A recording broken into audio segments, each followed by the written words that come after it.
अक्सर कोई भी बीमारी होने पर हम सबसे पहले ये पता करने की कोशिश करते हैं कि इस बीमारी में हमें क्या खाना चाहिए ताकि हम जल्दी रिकवर कर जाएं। जबकि हमें ये सर्च करना चाहिए कि इस बीमारी में हमें क्या नहीं खाना चाहिए ताकि ये बीमारी ट्रिगर ना हो और तेजी से बढ़े ना। क्योंकि कई बार सारी बेनिफिशियल चीजें खाने के बावजूद एक कोई गलत चीज खाने से उस बीमारी में दवाइयों और परहेज के बावजूद आराम नहीं मिलता। हेलो नमस्ते, मैं करछी से कलम तक फैमिली, मैं हूं रचना और सेहत का टॉपिक है आज बहुत ही खास और सभी के लिए है कि किसी भी बीमारी की में आप क्या चीजें हैं, क्या एक चीज है जो नहीं खाइए वरना वो बीमारी ट्रिगर हो जाएगी और वो बीमारी बहुत तेजी से बढ़ जाएगी दवाइयों और परहेज के बावजूद। तो चलिए फटाफट से शुरू कर देते हैं ये इन्फॉर्मेशन। सबसे पहले लूज मोशन, दस्त, पेचिस, डायरिया, पेट से जुड़ी कोई भी प्रॉब्लम हो तो हम परहेज तो करते ही हैं। लूज मोशन को कंट्रोल करने के लिए दवाइयाँ भी खाते हैं, लेकिन एक चीज़ है जिसे हमें बिल्कुल अवॉइड करना है, वो है दूध। दूध या दूध का बना कोई भी आइटम पेट की प्रॉब्लम के दौरान नहीं खाना चाहिए। इससे पेट की प्रॉब्लम ट्रिगर कर जाती है और दवाइयाँ और परहेज के बावजूद आपकी प्रॉब्लम से आपको आराम नहीं मिलता है।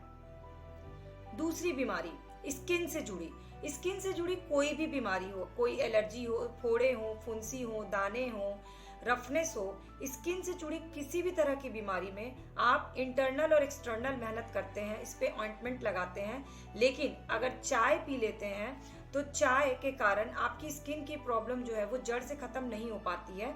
इवन कई बार स्किन की प्रॉब्लम बढ़ जाती है और आप सोचते हैं कि इतना परहेज और इतनी दवाइयों के बावजूद आपकी प्रॉब्लम ठीक क्यों नहीं हो रही। फिर आती है आंखों की प्रॉब्लम।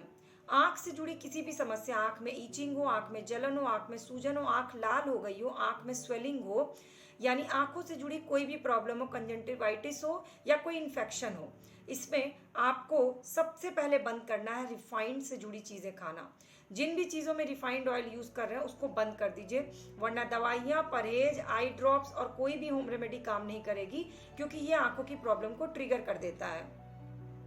इसके बाद आता है शुगर या डायबिटीज़। जिन लोगों को डायबिटीज़ की प्रॉब्लम है, अक्सर डायबिटीज़ जो है वो बढ़ जाता है या घट जाता है या फ्लक्चुएट होता है, और डायबिटीज़ कंट्रोल करने की दवाइयाँ भी खा रहे हैं, घरेलू उपचार भी कर रहे हैं, तब भी अचानक से ऐसा कुछ हो जाता है।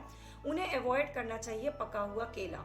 पका हुआ केला डायबिटीज़ को ट्रिगर करता है, चाहे वो तेज़ी से बढ़ा दे चाहे घटा दे, लेकिन डायबिटीज़ को ट्रिगर करने के लिए पका हुआ केला बहुत तेज काम करता है, इसलिए काइंडली अवॉइड करें शुगर के मरीज पके हुए केले को। अब बात करते हैं गठिया की। गठिया जो कि जॉइंट में होता है, बहुत ही दर्द वाला ये बीमारी होती है और बहुत तेजी से ये फैल जाता है, और इसके लिए हम एक्सरसाइज भी करते हैं, दवाइयाँ करते हैं, फिजियोथेरेपी कराते हैं, लेकिन तो भी आराम नहीं मिलता। इसका कारण होता है आलू खाना। अगर आप आलू खा रहे हैं तो गठिया की प्रॉब्लम रह रह के ट्रिगर होगी और आपको ये समझ में ही नहीं आएगा कि गठिया की प्रॉब्लम क्यों बढ़ गई है, जबकि हमने तो सारे फिजियोथेरेपी और दवाइयाँ टाइम पे ली थी। इसके बाद आता है एसिडिटी की प्रॉब्लम, जो कि बहुत ही कॉमन प्रॉब्लम है और अक्सर हम मौसम को, अपने खान पान को, अपनी डेली लाइफ को ब्लेम करते हैं, जो कि एक कारण होता है, बट कई बार एसिडिटी जो है वो ट्रिगर कर जाती है अगर आप कोई भी खट्टी चीज़ें, चाहे इमली हो चाहे अचार हो, ऐसी चीज़ें खा लेते हैं, क्योंकि ये एसिडिटी को बहुत तेज़ी से ट्रिगर कर देता है और एसिडिटी ब्लास्ट हो जाती है और ये प्रॉब्लम आपकी बहुत सीरियस हो जाती है। तो आज से एसिडिटी की प्रॉब्लम जिनको हो वो अचार खाना बिल्कुल बंद कर दें। इसके बाद आता है लकवा। लकवा की प्रॉब्लम शरीर के किसी भी हिस्से में हो जाती है और बहुत ही कष्टकारक ये प्रॉब्लम होती है, और इसके लिए बहुत सारी इलाज होते हैं, दवाइयाँ होती है, फिजियोथेरेपी होती है, एक्सरसाइज, बहुत सारी चीज़ें कराई जाती हैं। लेकिन अगर तो लकवा की प्रॉब्लम कष्टकारक होती है, लेकिन ये कष्ट और बढ़ जाता है अगर आप लकवे के दौरान रोगी को मीठा खिलाते हैं, खासकर मिठाइयाँ खिलाते हैं। ये लकवा को ट्रिगर करने के लिए बहुत ही तेज काम करता है। अब इसके बाद आता है हमारे अल्सर की प्रॉब्लम। अल्सर जो कि अक्सर पेट में हो जाता है और बहुत ही जलन होती है पेट में, स्टोमक अल्सर जो होता है, और बहुत ही कॉमन प्रॉब्लम हो गई है आजकल। अल्सर में आप कितना भी चीज़ें कर लीजिए होम रेमेडी, लेकिन उन होम रेमेडीज़ में अगर आप नींबू का इस्तेमाल कर लेते हैं तो अल्सर की प्रॉब्लम और बढ़ जाती है, क्योंकि नींबू एसिडिक होता है और अल्सर को तेज़ी से बढ़ा देता है, खासकर पेट के अल्सर को। तो आज से अल्सर में नींबू खाना बंद। इसके बाद आती है लीवर की। फैटी लीवर होना, लीवर का सूजन आ जाना, लीवर में, लीवर से जुड़ी ढेर सारी प्रॉब्लम आए दिन हम सुनते रहते हैं, अपने घर में भी देखते हैं, यहाँ तक कि अब तो बच्चों को भी लीवर की प्रॉब्लम बहुत ही कॉमन हो गई है। इसके पीछे का कारण होता है ऑयली आइटम्स खाना, चाहे बच्चे पिज्ज़ा खाते हो या आप पकोड़े खाते हो, लीवर की प्रॉब्लम को ट्रिगर कर देता है ऑयल।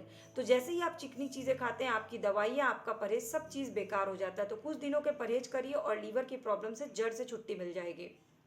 इसके बाद बात करते हैं घाव, फोड़ा जो कि पक जाता है, पस आ जाता है, जिसकी ऑलरेडी मैंने घरेलू उपचार आपसे शेयर किया हुआ है।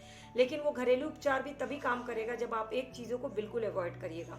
वो एक चीज़ है नमक। जब भी आपके शरीर में किसी भी हिस्से में घाव या फोड़ा हुआ और पस आ रहा हो तो नमक, अलग से नमक खाना बिल्कुल बंद कर दीजिए, क्योंकि नमक जो होता है वो घाव या पस को बहुत तेजी से बढ़ाता है। इसलिए नमक को अवॉइड करना है। अगली प्रॉब्लम हमारी आती है बहुत ही कॉमन, जो आम दिनों में सभी को हो जाती है, सर्दी, खांसी, कफ, बलगम, ये सारी चीज़ें। तो अगर आपको रेगुलर बेसिस पे आपके बच्चों को सर्दी, खांसी, बलगम ऐसी प्रॉब्लम होती है, तो सभी को पता है कि क्या क्या चीज़ें नहीं खानी। जैसे कि ठंडा नहीं खाना है, लेकिन दही एकदम अवॉइड करना है। दही में बलगम बनाने की कैपेसिटी बहुत तेज होती है, या फिर जो रनिंग नोज होते हैं वो दही के कारण होता है। नॉर्मली लोग सर्दी खांसी में दही नहीं खाते हैं, लेकिन बहुत सारे लोग दही खा लेते हैं, इसलिए उसको अवॉइड करिए। फिर आती है हार्ट की प्रॉब्लम। हार्ट की प्रॉब्लम इन दिनों बहुत ज़्यादा बढ़ गई है और कोई भी एज नहीं रह गई है हार्ट की प्रॉब्लम की। किसी को भी हार्ट अटैक आ जा रहा है, ब्लॉकेज हो जा रहा है। तो हार्ट की प्रॉब्लम के लिए आपको एक चीज़ एकदम अवॉइड करनी है, कुछ दिनों तक तो एटलीस्ट करनी है, वो है हाई फैट डाइट। आप खाइए, खाना पीना बिल्कुल भी मना नहीं है, खा पी करके ही शरीर मजबूत होता है, लेकिन कुछ एक्सेस किसी भी चीज़ का मत करिए। हाई फैट डाइट का एक्सेस मत करिए, लिमिटेड खाइए। इसके बाद आता है शरीर में कहीं भी दांत, खाज, खुजली, कोई भी तरह की खुजली जो हो जाती है, खासकर बरसात या गर्मियों के मौसम में। और ये मौसम के कारण तो तेजी से बढ़ ही जाता है, गंदगी के कारण बढ़ता है। लेकिन एक और चीज़ है जो इसको तेजी से बढ़ाती है, वो है आपका नमक खाना। अलग से टेबल सॉल्ट खाने से शरीर में खुजली की प्रॉब्लम बढ़ जाती है। खासकर बच्चों को, जैसे हम अमरूद भी खाते हैं, कोई फल खाते हैं तो ऊपर से नमक लेते हैं, तो आप उसकी जगह सेंधा नमक का इस्तेमाल करिए या ब्लैक सॉल्ट का इस्तेमाल करिए। फिर आते हैं थायराइड की बात करते हैं। तो थायराइड चाहे बढ़ा हुआ चाहे घटा हुआ, दोनों ही थायराइड में बहुत ज़्यादा प्रॉब्लम होती है। आवाज़ की प्रॉब्लम हो जाती है, शरीर को बहुत सारे प्रॉब्लम फेस करने पड़ जाते हैं। और थायराइड जो है वो आयोडीन की कमी से होता है। तो जिनका थायराइड बढ़ा हुआ है उनको नमक नहीं खाना चाहिए, जिससे आयोडीन एक्स्ट्रा उनके शरीर को ना मिले। और जिनका थायराइड घटा हुआ है और या बढ़ा हुआ है, दोनों ही कंडीशन में कॉफ़ी नहीं पीना चाहिए, क्योंकि कॉफ़ी का कैफीन जो है वो थायराइड को ट्रिगर कर देता है। तो सारे परहेज आपके बेकार हो जाते हैं, गोलियां बेकार हो जाती हैं खाना। फिर आते हैं यूरिक एसिड पे। यूरिक एसिड में पैरों में सूजन हो जाती है और ज्वाइंट्स में प्रॉब्लम होती है। और अब इसकी कोई एज नहीं रह गई है, नॉर्मल एज में भी लोगों का यूरिक एसिड बढ़ जा रहा है। यूरिक एसिड को क्या चीज़ है जो बहुत तेज़ी से ट्रिगर करती है? सारे परहेज करने के बावजूद यूरिक एसिड क्यों बढ़ जाता है? तो फिश में वो कंटेंट होते हैं, फिश में वो चीज़ें पाई जाती हैं जो कि यूरिक एसिड को बहुत तेज़ी से बढ़ा देती है। और डेली बेसिस पे ये फ्लक्चुएट, जिस दिन आप खाते हैं उसके 24 घंटे के अंदर आपका यूरिक एसिड फ्लक्चुएट कर जाता है। इसके बाद आते हैं हम एलर्जी पे। किसी भी तरह की एलर्जी, स्किन एलर्जी हो, उस एलर्जी में आपको बहुत सारी प्रॉब्लम्स होती है। खासकर मौसम चेंज होने पे खुजली हो जाती है और दिदोरे पड़ जाते हैं, स्किन रेड हो जाती है। ऐसे में आपको कच्ची चीज़ें, रॉ सैलड नहीं खाना चाहिए, कोई भी सब्जी कच्ची नहीं खानी चाहिए, स्पेशली सैलड कच्चा नहीं खाना चाहिए, क्योंकि इससे एलर्जी बहुत तेज़ी से बढ़ जाती है। तो जिन लोगों को भी किसी भी तरह की एलर्जी है उनको कच्चे सलाद को आज से अवॉइड करना होगा। इसके बाद आते हैं हाई ब्लड प्रेशर, जो कि बहुत ही कॉमन है। आपके घर में ज़रूर कोई ना कोई होगा जिसको ब्लड प्रेशर की प्रॉब्लम होगी, स्पेशली हाई ब्लड प्रेशर की। और ज़्यादातर लोगों को तो आजकल ब्लड प्रेशर फ्लक्चुएट करता है और ब्लड प्रेशर बहुत तेज़ी से बढ़ जाता है, बिना स्ट्रेस के भी ब्लड प्रेशर बढ़ जाता है। इसका कारण होता है टेबल सॉल्ट खाना। जब भी हम सलाद खाते हैं, फ्रूट्स खाते हैं, तो ऊपर से नमक लेते हैं, जबकि उसकी जगह हमें सेंधा नमक या ब्लैक सॉल्ट लेना चाहिए, क्योंकि ये जो नमक है ये बहुत तेज़ी से ब्लड प्रेशर को फ्लक्चुएट कर देता है। स्पेशली हाई ब्लड प्रेशर वालों को ये अवॉइड करना चाहिए। अब आते हैं हम बवासीर में। बवासीर जिसमें ब्लड निकलता है आपके स्टूल के साथ और सूजन हो जाती है उस एरिया में और बहुत ही ज़्यादा दर्द होता है और इससे शरीर बहुत कमज़ोर हो जाता है, क्योंकि ब्लड बहुत तेज़ी से निकल जाता है। ऐसे में दवाइयाँ होम्योपैथिक हो या एलोपैथिक आराम तो दे देती हैं, लेकिन कभी कभी ये ट्रिगर कर जाता है, अचानक से बढ़ जाता है। उसका कारण होता है अदरक। अगर आप अपनी डाइट में चाहे चाय में अदरक या सब्जी में अदरक खा रहे हैं तो वो आपके बवासीर को ट्रिगर कर देता है, इसलिए उसको अवॉइड करिए।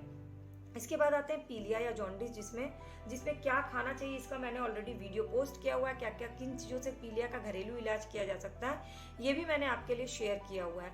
लेकिन क्या चीज़ नहीं खानी चाहिए ये जानना जरूरी है। तो पीलिया ठीक होने के बाद भी आपको एक लंबे समय तक फैटी फूड नहीं खाना चाहिए, क्योंकि पीलिया बहुत तेजी से दोबारा आ जाता है। अगर आप ऐसी चीजें खा लेते हैं तो वो ट्रिगर हो जाता है और पीलिया दोबारा हो जाता है बहुत सारे लोगों को। तो आज के लिए इतनी बीमारियों में क्या नहीं खाना चाहिए। इसके अलावा आपके पास और भी कोई क्वेश्चन, क्वेरी या डाउट होंगे तो कमेंट सेक्शन में पूछिएगा। और अगर ये वीडियो इन्फॉर्मेटिव, यूजफुल लगी होगी तो सब्सक्राइब बटन को क्लिक करके बेल आइकन को प्रेस कर लीजिएगा, ताकि सारी video update free of cost मिले। अपने व्यू नीचे कमेंट सेक्शन में जरूर दीजिए।